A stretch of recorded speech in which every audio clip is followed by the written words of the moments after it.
السلام عليكم ورحمة الله تعالى وبركاته. اليوم إن شاء الله غادي نشارك معكم هاد الحوتة هادي اللي طيبتها الغدا، صراحة زوينة وجات غزالة. نخليكم مع المقادير وكنتمنى أنكم ما تنساوش ديروا لي لايك واشتراك في القناة باش يوصلكم الجديد ديالي وتشجعوني حتى أنا ونزيد نعطي أكثر من هكذا. المهم هنايا هاد الحوتة أنا ما عمرتهاش بشي حاجة اللي زعما زدت، ما درت لا شعريه ثانيه لا والو. هي بصراحه كان خصني نعمرها بشعريه ثانيه ولكن انا ما بغيتها تكون هكذا خفيفه. هنايا درت القزبر والمعدنوس والعطريه، درت فيها السودانيه والكمون والتحميره والملحه، وعصرت فيها واحد عصير حامضه صافي، والثومه طبعا. درت لها العطريه ديال الحوت اللي كدير اللي كيديروها كلشي في الحوت، ودرت معاها حتى الزعتر صافي. وعمرت لها دوك التفلاح اللي فلحتها بالموت، عمرتهم بالعطريه مزيان والقزبر وداك الشيء صافي. عمرتها مزيان هنايا وشرملتها وخليتها ترتاح واحد شويه، عاد حطيتها في الطاوه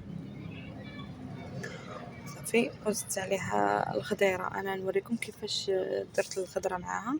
هنا كان عندي واحد الشطون حتى هو قليته مع هاد الحوته، درت عليه التشرميله اللي شاطت ليا منه وشرملته كامل، وزدت عليه العصير ديال الحامض هو اللي بقى ليا زدتو عليه صافي. وكان هنا واجد معايا تا هو قليته، ولكن ما صورت لكمش كيفاش درتو حيت ديجا قاليه وموريه لكم صافي. على هذا الشكل تا هو رافقته مع هذيك الحوته، جا زوين والله العظيم، جا غزال. كنتمنى انكم تجربوا هذه الطريقه هذه. بالنسبه للخضر انا عندي هنايا خيزو وبطاطا والفلفله والبصله ومطيشه. بالنسبه للخضره انا درتها كامله مسلوقه. علاش كديروا الخضره ديالكم مسلوقه؟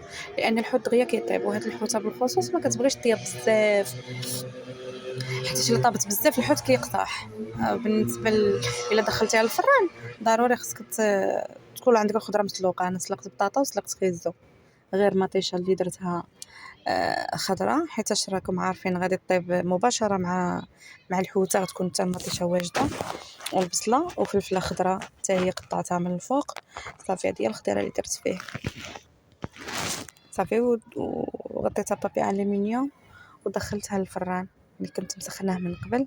خلاص ما كملاتش معايا نص ساعه وكانت واجده صافي. قطعت الحامض على هذا الشكل وحطيته من الفوق الحوته. ما تكثريش الحامض بزاف لان اصلا هي حامضه، وحمرتها مزيان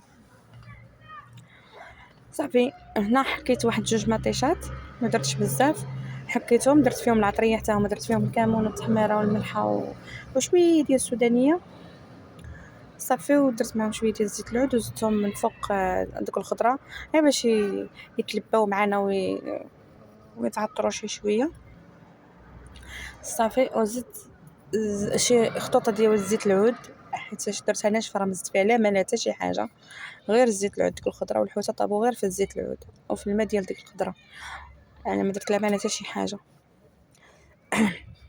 صافي. ودخلتها للفران، عطيتها بابي الومنيوم ودخلتها. كنتمنى انكم تشتركوا فضلا وليس امرا، تشتركوا في القناه ديالي وتشجعوني نزيدوا ان شاء الله نحط لكم احسن من هكا.